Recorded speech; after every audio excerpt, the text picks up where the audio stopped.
Hello students, so welcome to the solutions of JEE Main Test 74 uploaded on NTA Abhyas app today. Right, again students ये paper relatively average paper ही है again medium plus category में अपन इसको रखेंगे. It's not towards the easier side. कुछ easy questions हैं जो बहुत ही straight forward direct formula putting questions हैं और कुछ questions let's say 4 questions I have regarded as moderately tough, not very tough. So a score around 60 to 60 plus will be considered as a good score in this paper, right? So start करते हैं इसका discussion. First problem. The de Broglie wavelength of a ball of mass 120 gram moving at a speed, right? तो the straightforward question जहाँ पे हमें lambda की value निकालनी है. So we have this lambda is equals to h upon mv. So accordingly this h का value it is 6.6 into 10 to the power minus 34. Mass का value we are given 120 grams or is 0.12 and velocity is 20 meter per second. तो solving this term ये complete अपन solve करें तो ये 2.75 this is 2.75 into 10 to the power minus 34 ये आ रहा है which is of course approximated as 2.8 into 10 power minus 34. So a straightforward question based on the formula for de Broglie wavelength. Next पे चलते हैं. A 24 volt battery of internal resistance given is connected to a variable resistance, right? If the rate of heat production is maximum, so we know that when rate of heat production is maximum, मतलब power supplied जब maximum होता है, so that external resistance should be equal to the internal resistance, which is ultimately equals to 4 ohm. तो आपके circuit का जो net resistance हो जाएगा that is of course R plus capital R, ये लोग सीरीज में है तो we have 8 ohm and accordingly आपका करंट वैल्यू जो होगा that is of course V by R equivalent. तो V is 24, this R equivalent is 8. Your answer comes out as 3 ampere. तो again it's a straight forward point जो एक direct concept होता है कि power delivered is maximum when external R is equal to the internal resistance small r. Next. A transformer having efficiency 90% is working on 200 volt and 3 kilowatt power supply और current secondary coil का भी are given and secondary voltage and primary current निकालना है, right? तो अगर अपन power output निकालें, let's say secondary का अगर power निकालें तो of course that is 90% of the primary power. तो प्राइमरी पावर हमें 3 किलोवाट गिवन है तो उसके हिसाब से this will be 2.7 kilowatt which is 2700 watt, right? अब सेकेंडरी का पावर मिल गया. Now we know that secondary power can be written as V into I, तो Vs into Is. तो this is 2700. Secondary current we are given it is 6 ampere. तो आपका secondary voltage यहां से आ जाएगा when calculated this is 2700 upon 6, this is 450 volt. Then primary current हमें निकालना है तो प्राइमरी करंट में we are given again primary का वोल्टेज और पावर हमें गिवन है. तो यहां से प्राइमरी करंट जो आएगा that is this power which is 3000 upon this voltage which is 200. तो that comes out as 15 ampere. तो सिंपल ट्रांसफॉर्मर के जनरल जो आपके एप्लीकेशंस हैं उसी पर बेस्ड है. तो सेकेंडरी वोल्टेज 450 है, प्राइमरी करंट 50 एम्पियर है. So that comes out as option B. So again a very straightforward question based on transformer theory. Next, 3 parallel plate air capacitors are connected in parallel. Each capacitor plate area given है, separation between the plates दे रखा है और equivalent capacity निकालनी है.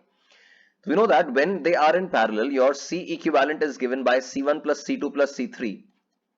तो effectively capacity में आपका parallel plate capacitor capacitance is epsilon naught A by D. तो तीनों कैपेसिटर्स में epsilon naught A by D, ये एरिया जो है वो तीनों में कॉमन है एंड D जो है वो सबका अलग है. तो epsilon naught A तो कॉमन निकाल लिया मैंने और D में it is 1 plus D plus 1 plus 2D plus 1 plus 3D, right? This is C1 plus C2 plus C3. When evaluated, this comes out as epsilon naught A by 3 and this will be 6 plus 3 plus 2. This is 11 D by 6, 11D by 6, sorry 11 by 6D in fact. So accordingly this term it results into 11 epsilon naught A by 18D, right? So this is given in option B. तो again capacitance का straight forward question है, parallel में है तो C equivalent C1 plus C2 plus C3 से मिल रहा है. Next, a planet of mass m is in elliptical orbit around the sun और टाइम पीरियड हमें t दे रखा है. a is the area of orbit. Alright, so we know that Kepler's law के हिसाब से the areal speed dA by dt, this dA by dt is L by 2m where L is the angular momentum. Now complete area जो है वो A है और time period अगर capital T है तो यहां से A by T comes out as L by 2m and हमें एंगुलर मोमेंटम L निकालना है, तो that is 2ma upon capital T which is given in option A. तो ग्रेविटेशन केपलर्स सेकंड लॉ पर बेस्ड स्ट्रेट फॉरवर्ड रिजल्ट है जहां से angular momentum हमने फाइंड आउट किया। नेक्स्ट क्वेश्चन पे चलते हैं। 1 mole of an ideal monoatomic gas works according to this law. अब इस लॉ को हम ऑब्जर्व करें तो this is P V to the power -1 equals to constant K. So this is a polytropic process जिसमें x का value -1 है। तो this c it is equals to this c is equals to cv plus r upon 1 minus x. Now since this is monoatomic तो cv तो हो जाएगा 3r/2 plus r upon 1 minus x, x की जगह we have -1, तो ये 3r/2 plus r/2 आ रहा है, तो c का value it is 2r। Now heat exchange निकालना है तो this is given by q equals to nc delta t for a polytropic process. n is 1, c is 2r and delta t is 3t0, right. T0 से temperature बढ़ा के 4t0 किया है, तो this q का value it comes out as 6r T0 which is given in option C. तो polytropic process कई बार JEE mains में अपन देख रहे हैं, एनटीए में पूछा जा रहा है, तो पॉलीट्रॉपिक प्रोसेस का डायरेक्ट एप्लीकेशन था, so overall an easy question. Next, a current carrying wire is placed in grooves of an insulating semicircular disc of radius r and current A से यहां एंटर कर रहा है, B से leave कर रहा है और D पे हमें मैग्नेटिक फील्ड निकालना है। तो आप देखिए ये फाइनाइट लेंथ का वायर है और D पे मैग्नेटिक फील्ड निकालना है।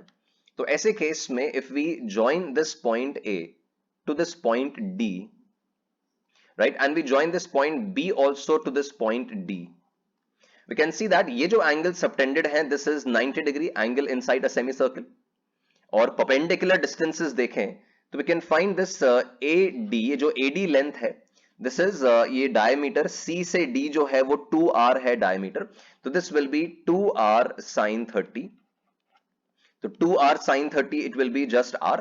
एंड सिमिलरली बी डी अगर अपन निकाल लें, बिकॉज परपेंडिकुलर डिस्टेंस हमें मैग्नेटिक फील्ड के फॉर्मूला में काम आएंगे, तो that will B 2r sin 60 √3/2 यहां प्लेस करूं तो ये √3r आ रहा है, ठीक है। तो ये डिस्टेंसेस हमने निकाल लिए। अब फाइनाइट लेंथ के लिए the magnetic field is μ0I upon 4πr multiplied by cos alpha plus cos beta. So the magnetic field created by this wire AC it will B μ0I upon 4 पाई, इसका distance perpendicular distance ये AD ही है point D से, this is 4 pi R multiplied by cos alpha is cos 30 and cos beta is cos 90। Similarly magnetic field created by this wire CB, BC जो wire है उसकी जो magnetic field आएगी this is μ0I upon 4 pi, distance जो है this is √3r multiplied by cos alpha cos 60 plus cos 90, because यहां पे ये टोटल एंगल 60 डिग्री हो जाएगा। अब AC की वजह से जो मैग्नेटिक फील्ड है दैट इज आउटवर्ड्स, और इसकी वजह से जो मैग्नेटिक फील्ड आ रही है वो इनवर्ड्स आ रही है, तो ये ऑपोजिट डायरेक्शन में है, तो आपका नेट मैग्नेटिक फील्ड जो आएगा वो इन दोनों के सब्ट्रैक्शन से आएगा, तो ये cos 90 वाला फैक्टर तो जीरो हो गया दोनों में, and effectively if we evaluate we have this result as μ0I, इनको अपन सब्ट्रैक्ट करें तो cos 30 आपका √3/2 बनेगा और यहाँ cos 60 हाफ बनेगा, तो μ0I upon 8 pi √3r, I think μ0I upon 8 pi √3r जो है वो कॉमन आ रहा है, और अंदर ब्रैकेट में ये कैलकुलेशन में 3 - 1 बच रहा है, तो this is μ0I upon 2, this is 4 pi √3r। This is the result जो सब्ट्रैक्शन के बाद हमें इसमें मिल रहा है, जो अपन देखें तो this is option B, right. हाँ, ऑप्शन बी में हमें गिवन है। तो a good question based on magnetic field, geometry समझना था, डिस्टेंसेस प्रॉपर्ली इवैल्यूएट करने थे, सब्ट्रैक्शन दोनों का कैलकुलेट करना है, और वहां से नेट मैग्नेटिक फील्ड मिल रहा है, right. Next, a particle is projected at an angle 60 degree to the horizontal with speed given, after some time the direction makes 30 degree with the horizontal and the speed of the particle at that instant is. तो straightforward question है, since x component of velocity remains conserved constant because acceleration x में 0 होता है, तो जब वो 30 degree angle पे होगा, लेट्स से स्पीड अगर v है तो वहां पे x component will be v cos 30 and initially the x component was u cos 60, तो अकॉर्डिंगली आपका v का वैल्यू जो आएगा that will be u which is 10, cos 60 is half and ये cos 60 √3/2 रख रहा हूं, तो this value it comes out as 10/√3 meters per second which is given in option D. So a very straightforward question based on projectile motion where the x component of velocity remains constant, वो concept use हुआ है। Next, A conveyor belt is moving at a constant speed 2 meter per second. A box is gently dropped on it. Coefficient of friction दे रखा है and the distance the box will move relative to the belt before coming to rest. Right? तो a routine question based on this friction and relative motion. तो आप देखें initial velocity जो है वो block का दैट इज 0. फाइनल वेलोसिटी जब block belt के रिलेटिव मूव करना स्टॉप कर देगा तो ऐसे केस में final velocity of the block will be same as the velocity of the belt. And acceleration in such cases it is mu into g, mu k into g. So this acceleration is mu k into g, it is 5 meter per second square. And if we apply this third equation of motion, that v square equals u square plus 2a delta x, तो उसके according we have the result as this v is 4, v square किया, u is 0, then acceleration we have 5 and this is delta x. तो delta x का value जो आएगा this will be 0.4. वैसे it should be -5, acceleration मुझे -5 लिखना है but ठीक है, हमें डिस्टेंस कैलकुलेट करना है तो दैट विल बी 0.4 मीटर जो वो बेल्ट के रिलेटिव बेल्ट के ऊपर स्लाइड करते हुए ट्रैवल करेगा. तो that distance comes out as 0.4 metres. So easy question था based on the concept of friction जो आपने डेफिनेटली पहले सॉल्व किया हुआ होगा. Next, two radioactive nuclei P and Q in a given sample decay into a stable nucleus R. It seems to be a question जो पहले भी NTA JEE main test में आया है. टाइम 0 पे P के 4n0 न्यूक्लियस हैं और Q के n0 है. हाफ लाइफ is given है 1 and 2 and when the number of nuclei of P and Q become equal. Now instead of calculating this completes the thing, हमें यहां पर एक अंदाजा लगाना है बिकॉज दोनों के जो हाफ लाइफ्स हैं वो एक ये मल्टीपल्स हैं, इसका ये 2 है. तो जब Q का 1 हाफ लाइफ होगा तो P के 2 हाफ लाइफ हो जाएंगे. तो ऐसे हिट एंड ट्रायल से वी कैन जज कि जब टाइम का वैल्यू 4 मिनट्स है तो ऐसे केस में number of nuclei of P, अब 4 मिनट मतलब P के 4 हाफ लाइफ हो गए, तो this will be n0 upon 16. अब P के लिए n0 था 4n0, तो 4n0 बाय 16 मतलब n0 बाय 4 बचा और Q का जो रिमेनिंग होगा that will B since Q के 2 हाफ लाइफ होंगे तो 2 हाफ लाइफ में n0 बाय 4 हो जाएगा which is ultimately become equal to np. तो हमें यही कहा गया था कि Q और P के नंबर ऑफ न्यूक्लियाई इक्वल हो जाने चाहिए. So this happens at 4 minutes time, right. अब number of nucleus of R जो होंगे वो बेसिकली वही होंगे जो P और Q में से डिके हुए हैं. तो P में कितना डिके हुआ है तो that will be 4n0 minus n0 by 4. भाई n0 बाय 4 इज रिमेनिंग, तो डिके कितना हुआ है 4n0 minus n0 by 4 and Q का डिके हुआ है n0 minus n0 by 4. Now when we add these two values, this result it comes out as 9n0 by 2. तो number of nucleus of R जो बने होंगे that will be 9n0 by 2 given in option C. तो overall a question which is easy but एक estimation हमें लेना होगा just hit and trial से कि टाइम 4 मिनट्स पे ये P और Q के न्यूक्लियस इक्वल आ रहे हैं जो अपन ने प्रूव भी किया है. Next question, what will be the displacement equation of simple harmonic motion obtained by combining these equations, right. तो ऐसे केस में we are always advised कि ऐसे केस में हम इनके जो एम्पलीट्यूड्स हैं we consider them as vectors. इनको वेक्टर्स की तरह इनफैक्ट फेजर्स की तरह अगर अपन ट्रीट करें तो in this basic coordinate system अगर हम इन तीनों को ड्रॉ करें तो let's say this first one, इसका फेज जो है that is just omega T, तो फाई इज 0. तो यहां पे इसको मैं एक वेक्टर की तरह ट्रीट कर रहा हूं of let's say the magnitude 2. Then we have this 4 और ये पाई बाय 6 है, 30 डिग्री पे है. तो इससे 30 डिग्री आगे हमने एक वेक्टर बना लिया जिसका मैग्नीट्यूड 4 है, एंगल यहां पे 30 डिग्री है.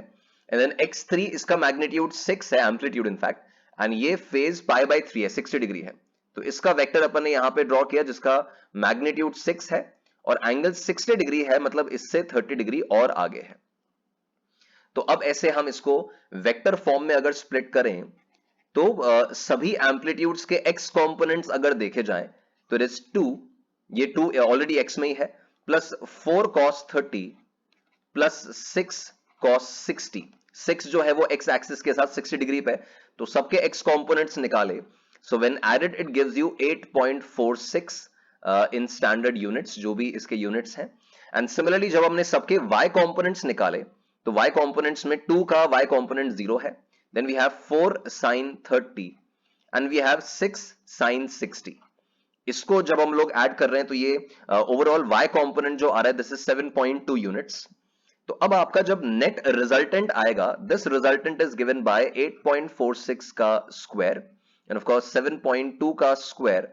अब इसको स्क्वायर करके जब ये ऐड कर रहे हैं, this is the way we calculate the net resultant, तो दिस कम्स आउट एज 11.25। तो इसको आपको डेफिनेटली कैलकुलेट करना पड़ेगा। I have also calculated it separately, यहां पे भले मैं डायरेक्टली शो कर रहा हूं। तो एम्पलीट्यूड जो है that is 11.25 in the standard units जो भी होंगे, तो वो एम्पलीट्यूड आपका यहां पे 11.25 शो हो रहा है।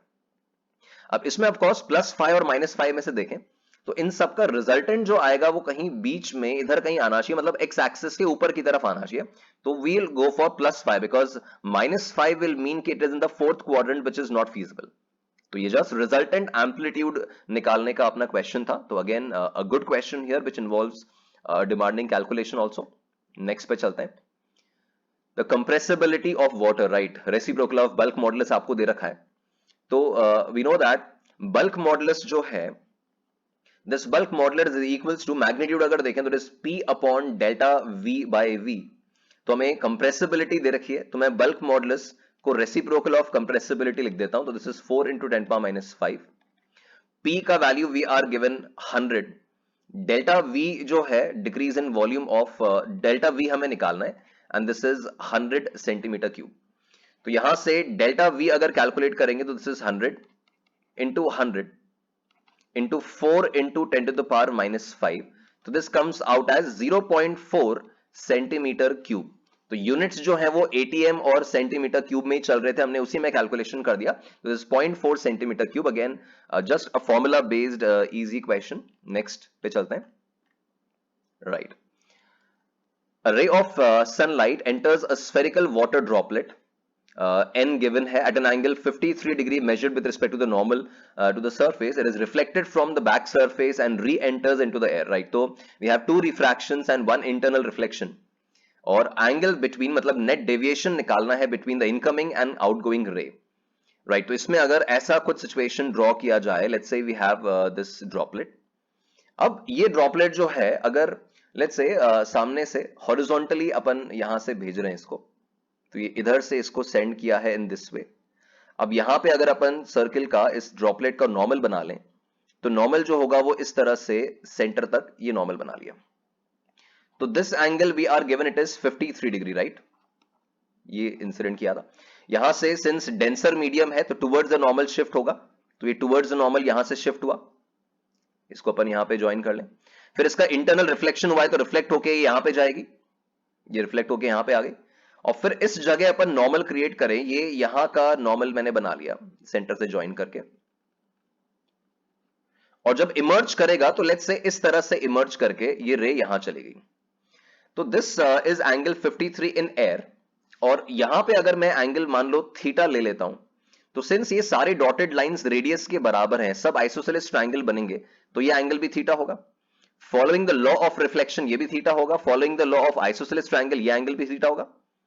तो अब एक बार अगर अपन थीटा निकाल लें, ये सेंटर है, तो applying Snell's law we have 1 sin 53 and that is equals to n, this is 4/3 n sin theta. तो sin 53 अपन प्लेस करें एज 4/5, तो sin थीटा जो आ रहा है that is 3/5 and this gives you theta as 37 degree, right. तो ये थीटा 37 आ गया। अब ये सारे एंगल्स अंदर वाले आपके 37 आ गए। तो जो पहला डेविएशन होगा, that first deviation we know that refraction का डेविएशन जो होगा that is I minus R। This is 53 minus 37, that comes out as 16 degree in clockwise sense. जो रे है वो क्लॉकवाइज डाइवर्ट हुआ है। सेकेंड डेविएशन जो है वो आपका रिफ्लेक्शन की वजह से है। नो, रिफ्लेक्शन की वजह से जो डेविएशन होता है that is 180 minus 2 theta. Theta यहां पे 16 रखें तो 180 minus 32 करना है, तो दैट इज 180 minus राइट, तो उसके हिसाब से this angle it will come out to be. अच्छा, यहां अपन ऑब्जर्व करें तो this theta at which it is incident, तो उसके हिसाब से आपका थीटा तो 37 है, तो 37 इंटू 2 आप यहां से सब्ट्रैक्ट कर रहे हो, तो that comes out as 106 degree clockwise. And del 3 again refraction है, तो 53 minus 37 कर रहा हूं, that comes out as 16 degree again. तो तीनों डेविएशन आपके क्लॉकवाइज हुए हैं, तो आपका नेट डेविएशन जो होगा that is 32 and 106, that comes out as 138 degree clockwise, so that is given in option C. तो ओवरऑल अ गुड क्वेश्चन जहां पे deviation of refraction, deviation of reflection दोनों यूज हुए और नेट डेविएशन आपका 138 आ रहा है। So good question. या नेक्स्ट पे चलते हैं। Right, next, a uniform ring is rotating about the vertical axis with angular velocity omega. A point in sect S having mass as same as the ring P1 से P2 तक travel करके जाता है और final angular velocity निकालना, right? तो this is a question based on angular momentum conservation. Li equals to Lf लगाएं. That means I1 omega 1 equals I2 omega 2 देखें। तो इनिशियली जब रिंग रोटेट कर रही थी और एक्सेस रिंग के डायमीटर के अलोंग है, तो initial moment of inertia was mr square by 2 और पार्टिकल जो है वो एक्सेस के ऊपर ही है, तो उसका मोमेंट ऑफ इनर्शिया 0 है, ओमेगा नॉट। अच्छा, फाइनल मोमेंट ऑफ इनर्शिया में रिंग का तो वही रहेगा mr स्क्वायर बाय 2 और पार्टिकल एक्सेस से r डिस्टेंस पे यहां आ गया तो उसका moment of inertia is mr square, mass same बोला है, तो दैट इज ओमेगा डैश। तो यहां से ओमेगा डैश का वैल्यू जो आएगा that is omega not by 3, 1/3 हो गया, तो this is given in option D, right. तो ये आपका ओमेगा नॉट बाय 3 जो है that is the final result. So very straightforward question based on angular momentum conservation. Next, the area of the region covered by the TV broadcast, right. Communication system पर based अपन देखें तो range का हमारा standard formula होता है that is 2RH under root, this R is the radius, this is the range.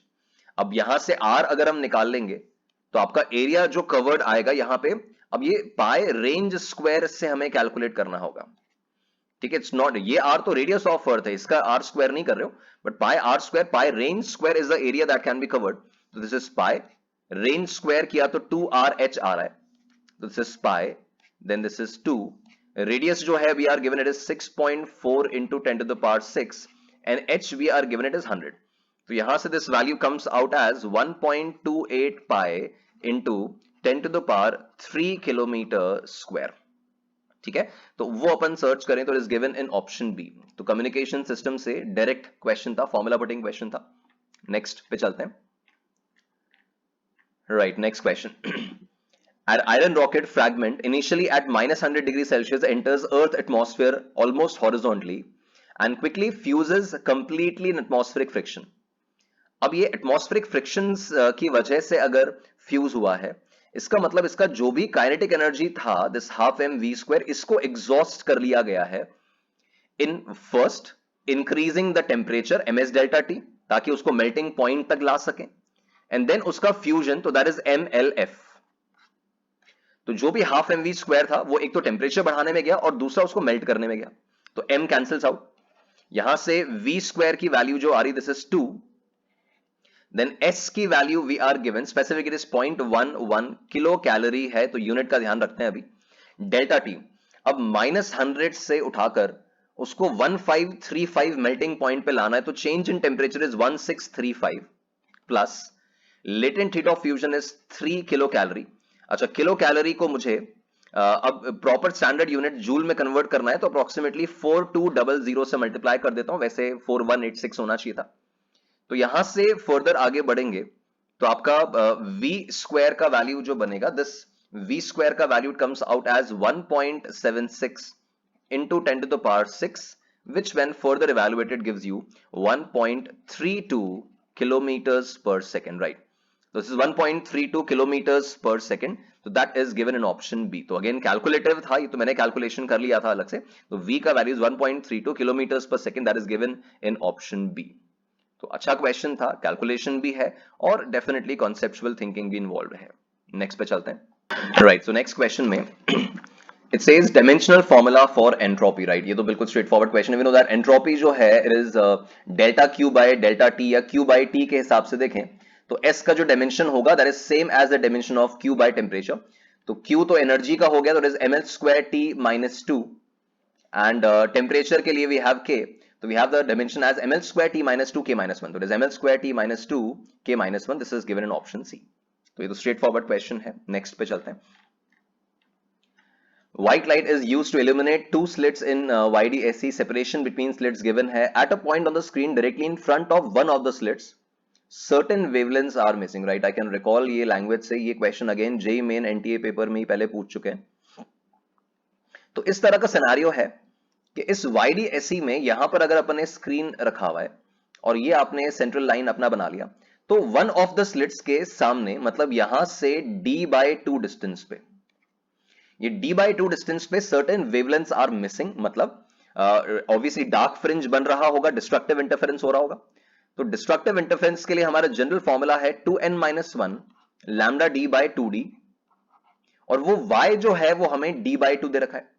तो we have this d/2 and that is equal to 2n-1 lambda capital D upon 2d, और यहां से हम lambda का value निकाल लें तो this lambda का value it comes out as d square upon 2 cancel हो गया, this is capital D into 2n-1।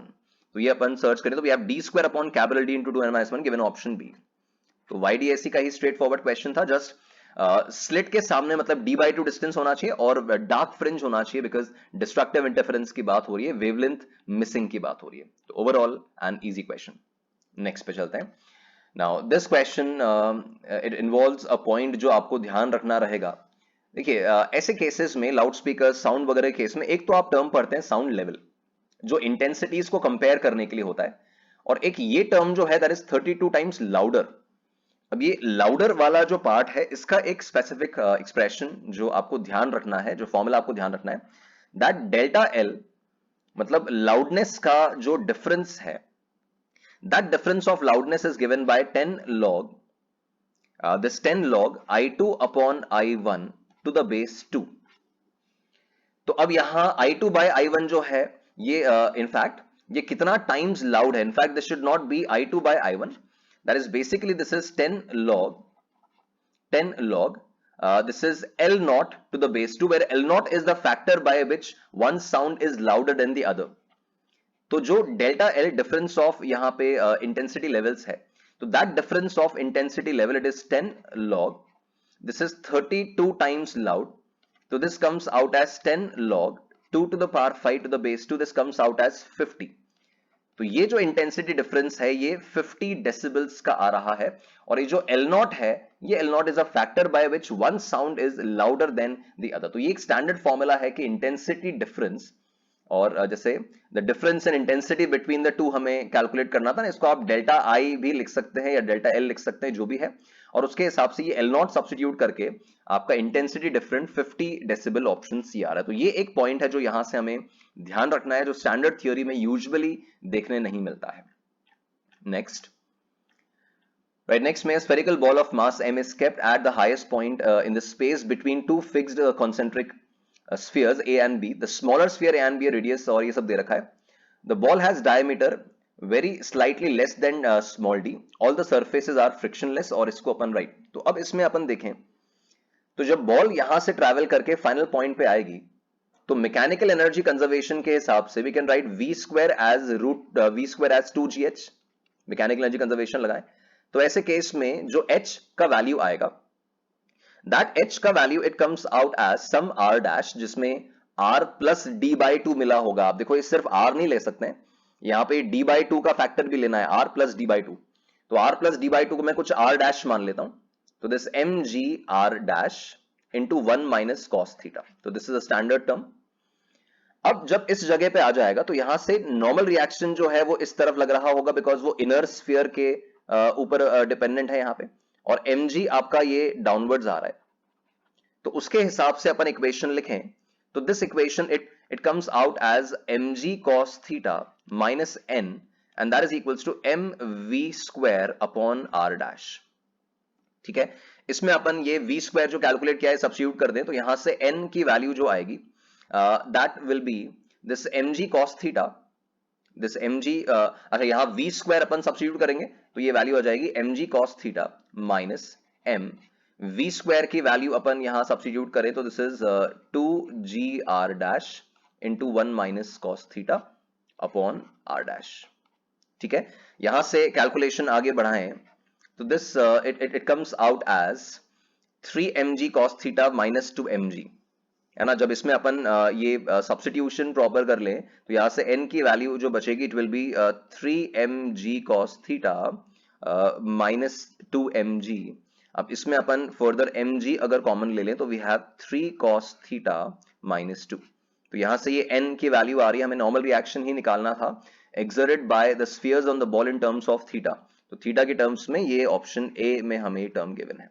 तो इस जगह पे अपन ने नेट नॉर्मल रिएक्शन देखा कि अंदर वाले स्फीयर से नॉर्मल रिएक्शन ज्यादा है, ऊपर वाले से कम है, तो नेट नॉर्मल रिएक्शन बाहर की तरफ आ रहा है n, और वही नेट नॉर्मल रिएक्शन अपन ने यहाँ पे सर्कुलर मोशन की इक्वेशन लिख के एंड एनर्जी कंजर्वेशन से v को यूज करके n कैलकुलेट किया है। तो ओवरऑल अ गुड क्वेश्चन, यहाँ पे अच्छा कॉन्सेप्ट इन्वॉल्व है। राइट, न्यूमेरिकल वैल्यू पे बढ़ते हैं। A cart loaded with sand having total mass m naught equals 1800 kilogram. Right now, this it moves on a straight road under action of force 120 Newton. Sand spills out from the bottom at this rate. What will be the value of velocity after 20 minutes? Now, this appears to be a good question here. Right, तो यहाँ पे अपन देखें तो net force जो है we know it is mass times acceleration। ठीक है, अब पॉइंट यहां पर यह है कि फोर्स तो कांस्टेंट है बट मास और एक्सेलरेशन वेरी कर रहे हैं। तो फोर्स हम सब्स्टिट्यूट बाद में 120 कर देंगे। मास की जगह we can write some m not जो इनिशियल था minus K T, K is the rate at which it is decreasing, and acceleration को we can write it as dv by dt, because हमें यहां पे velocity निकालना है finally after 20 minutes. तो ये अपन एक फंक्शन क्रिएट किया, f कांस्टेंट, राइट, f को फर्दर और कुछ मेंशन अभी नहीं करना है। इसको हम रीअरेंज करें तो this when rearranged it becomes this dv and that is equals to this dv, it is equals to f dt, this is f dt upon m naught minus kt। अब इसको अपन दोनों तरफ इंटीग्रेट कर दें तो यहां पे तो इंटीग्रेशन होगा 0 से v तक, और इस जगह इंटीग्रेशन होगा 0 से t, टाइम इज 20 मिनट्स, तो 20 मिनट्स है, we can substitute it as 1200 seconds. Right, now left hand side पे जब इंटीग्रेशन है तो वो v माइनस 0 हो गया, और राइट हैंड साइड पे इंटीग्रेशन कर रहे हैं तो ये आ जाएगा माइनस एफ बाय के ln ऑफ, अब ln में सब्स्टिट्यूट करेंगे तो this will be m not minus K T, तो t का वैल्यू 1200 प्लेस करना है तो m नॉट माइनस 1200 के अपॉन, और टाइम फिर 0 प्लेस करेंगे तो that will B m not. तो ये अपने वैल्यू सब्स्टिट्यूट कर दिए, तो यहां से v का value this is minus of, अच्छा इसको अपन मैनेज करें तो माइनस अंदर चला जाएगा अगर, तो f का वैल्यू तो आपका ये 120 हो गया upon this 0.5, k is 0.5 and ln m not का वैल्यू अपन प्लेस करें तो m not is 1800 upon this 1800 minus k, k यहां अगर अपन 0.5 रखेंगे तो ये 600 हो जाएगा, तो दैट विल बी 1800 अपॉन 1200, तो this will be this 1200 upon 0.5, so this is 600 I think, oh sorry, तो ये 120 by 0.5 जो है इसको अपन 240 लिख दें, तो this is 240, then ln of this will be ln 3 by 2।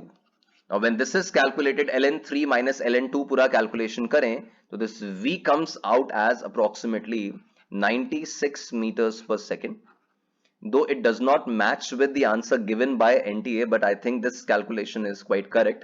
तो v जो है वो 96 meters per second आना चाहिए इसमें। ऑलराइट, नेक्स्ट क्वेश्चन, अब ये बहुत ही अच्छा क्वेश्चन था इसमें। राइट, नेक्स्ट पे चलते हैं। An aeroplane is flying at a velocity 900 kilometres per hour, और बाकी मुझे मीटर पर सेकंड वगैरह में गिवन है, तो this is 900 kilometres per hour multiplied by 5 by 18 कर रहा हूं, तो दैट इज 250 मीटर्स पर second when converted. Right, maximum force pressing the pilot against the seat. अब इसमें जब वो लूप करेगा तो मैक्सिमम फोर्स जो होगा नॉर्मल रिएक्शन वो बॉटम मोस्ट पॉइंट पे लगेगा, तो बॉटम मोस्ट पॉइंट पे जो इक्वेशन बनेगी that will be n minus M G equals to M V square by R. इसमें n the question says normal reaction जो है मैक्सिमम वो 5 टाइम्स द वेट है, तो यहां n की जगह मुझे 5 mg रखना है, माइनस mg किया तो becomes 4 mg equals M V square by R, और यहां से हमें r का वैल्यू पहले निकाल लेते हैं फिर डायमीटर भी आ जाएगा, तो r का वैल्यू जो है that is v square upon 4g, this is v square upon 4g, तो v स्क्वायर तो हो गया आपका ये 250 into 250 and this is 40। Right, इसको फर्दर सॉल्व करें तो this r it turns out to be 1562.5 and diameter जो है this is twice of this thing, this is 3125 meters, so this is the diameter of the circle of the loop जिसमें वो चल रहा है। तो straightforward question based on circular motion dynamics. Next पे चलते हैं। Right, next mate says the position x of a particle with respect to time is given. What will be the position when it achieves the maximum speed? Right now when maximum speed is achieved, v max जब आएगा उस जगह पे acceleration जो है, of course upon maximum minima वाला point apply कर रहे हैं, तो जब v max हो जाएगा तो rate of change of v जो है वो 0 हो जाना चाहिए. तो of course अपन इसमें देखें तो v का फंक्शन x के डिफरेंशिएशन से आएगा तो that will be 18t minus 3t square, और एक्सेलरेशन इसके फर्दर डिफरेंशिएशन से आएगा तो इट इज 18 माइनस 6t, और इसको हम जीरो करें तो यहां से टाइम की वैल्यू आपकी 3 सेकेंड्स आ रही है. तो टाइम 3 सेकेंड्स पे this rate of change of speed, this acceleration, it becomes zero. Right, हमें इस टाइम पे x की वैल्यू निकालनी है तो x टाइम 3 पे निकालना है. तो जस्ट टाइम वहां सब्स्टिट्यूट कर दे तो this is 9 and 9 and sorry minus है, माइनस 3 क्यूब इट इज 27. तो 81 माइनस 27 कर रहा हूं तो दिस कम्स आउट एज 54. तो 54 आपका ये x का वैल्यू आ रहा है जब स्पीड मैक्सिमम आ जाएगी, जब एक्सेलरेशन जीरो हो जाएगा, तो 54 is the result. Overall an easy question. Next पे चलते हैं. A metal rod of length 2 meters has cross sectional area given, ends के टेम्परेचर दे रखे हैं और मिडिल टेम्परेचर यहां पे निकालना है. तो यहां टेम्परेचर T मान लो. So very nice diagram given. Temperature T मान लेते हैं. सिंस सीरीज में है तो जस्ट हीट करंट इक्वेट करना है तो H1 बराबर H2 कर देते हैं. तो we have K into A, area 2A है, into delta T. Delta T कितना आएगा? It is 100 minus T upon length जो है that is 1, and that is equal to, right hand side पे भी मटेरियल वही है, एरिया A हो गया. Delta T is T minus 70, यहां पे 70 है दूसरे एंड पे, upon L which is again 1. तो यहां से this is 200 minus 2t and that is equals to t minus 70. तो दिस 3t इक्वल्स टू 270. तो टेम्परेचर जो आ रहा है वो 90 डिग्री सेल्सियस आ रहा है. तो this temperature comes out as 90. So a very very straightforward question based on conduction theory. Right, last question पे आते हैं. Right, the last question mate says the number of photons falling per second on a completely darkened plate. Completely darkened मतलब perfectly absorbing. To produce a force of given, force given है तो कहीं momentum वगैरह से हमें relate करना होगा. तो वी नो दैट एक फोटोन की जो एनर्जी होगी दैट hc by lambda, और कुछ n नंबर ऑफ फोटॉन्स अगर जा रहे हैं तो that will B that e. Let's say upon n number of photons मान लें तो वो n multiplied by hc by lambda, ये आपका टोटल एनर्जी हो जाएगा. Now we know that the momentum imparted, अगर वो पूरा अब्सॉर्ब हो गया तो momentum imparted will be E by C, और उसी को अपन फोर्स से इक्वेट कर सकते हैं बिकॉज दिस इज पर सेकेंड. ये पर सेकेंड ऑलरेडी दे रखा है. वी नो दैट फोर्स जो होता है that average force is delta P upon delta T. तो मोमेंटम की जगह तो E by C आ जाएगा और टाइम की जगह 1 सेकेंड आ जाएगा. तो फोर्स जो अप्लाई होगा that will B E by C. तो यहां से E का वैल्यू तो मैं लिख रहा हूं n times H C upon lambda divided by C. ये E बाय C में सब्स्टिट्यूट किया है, C कैंसिल हो गया तो this comes out as NH upon lambda. ठीक है, अब मुझे यहां से फोर्स तो गिवन है और लैम्डा कैलकुलेट करना है. तो this lambda it comes out as this lambda it comes, हमें नंबर ऑफ फोटॉन्स निकालने, सॉरी नंबर ऑफ फोटॉन्स निकालने. तो n का वैल्यू जो आ रहा है that is f lambda upon h. तो यहां से नंबर ऑफ फोटॉन्स में f का वैल्यू तो we are given it is 6.62 into 10 to the power minus 5. Lambda का वैल्यू भी दे रखा है, it is 5 into 10 to the power minus 7, और h अपन देखें तो it is 6.62. That's a convenient data. तो ये जब कैलकुलेट कर रहे हैं तो this is 5 into 10 to the power 22, और क्वेश्चन ने बोला है ये नंबर ऑफ फोटॉन्स हैं n into 10 to the power 22. तो ये जो अननोन n क्वेश्चन का है वो अननोन 5 आ गया. तो जस्ट मुझे टोटल एनर्जी निकालना था. Momentum is E by C, completely absorb होगा तो force is delta P by delta T. वहां से फोर्स निकाला है और नंबर ऑफ फोटॉन्स कैलकुलेट किए. So overall a good question but still again a straight forward theory. तो again जैसा हमने ऑब्जर्व किया it was not a very very straight forward paper. कुछ क्वेश्चंस काफी अच्छे थे, कुछ एक दो टर्म ऐसे भी थे जो हमने नहीं सीखे हुए, तो अब सीख लें, ध्यान रखें आगे के लिए.